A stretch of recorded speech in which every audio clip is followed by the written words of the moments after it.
Welcome to CBS Local Sports. I'm Matt Uris. Big WWE news this week, so we go right to pro wrestling contributor for CBS Local Sports, Chuck Carroll, for the latest on the developments at the top of the organization. Chuck?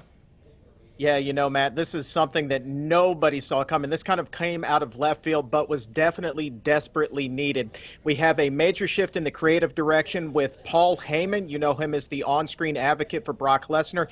He's taking over as executive director of Monday Night Raw. And then on the SmackDown side of things, dialing things back to the Monday Night Wars era, and you're taking Eric Bischoff, who was the leader of World Championship Wrestling, and putting him in charge of SmackDown on Tuesday nights before that shifts to a new night and a new network. Ratings are plummeting, attendance is plummeting, and this is WWE's opportunity now to try to shore things up.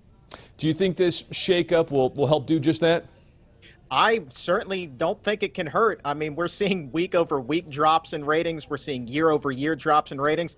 And attendance at last week's Stomping Grounds pay-per-view was almost at a record low. WWE officials were going so far as to hand out thousands of tickets the day of the show just to try to fill that arena. Wow. And so you're talking about changes that are desperately needed. The knock is that right now the creative that we are seeing on Monday and Tuesday nights is very much out of touch with the modern fan, and that's why people have been tuning out in droves. So you're bringing in a guy like Paul Heyman who has his finger on the pulse of pro wrestling. It certainly isn't going to hurt, and we'll see what Eric Bischoff can do as well. What does all this mean for Vince McMahon's creative process moving forward?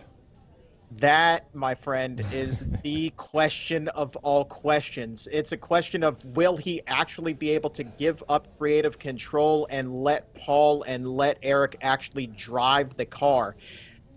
Vince McMahon, since the inception of WWF, now WWE, has been the creative leader. He has had historically a very difficult time letting go. And so really, time is only going to tell what this means for the creative process. Hopefully, we're going to see things change for the better, but who really knows? As always, Chuck, thanks for joining us with the latest. Appreciate it.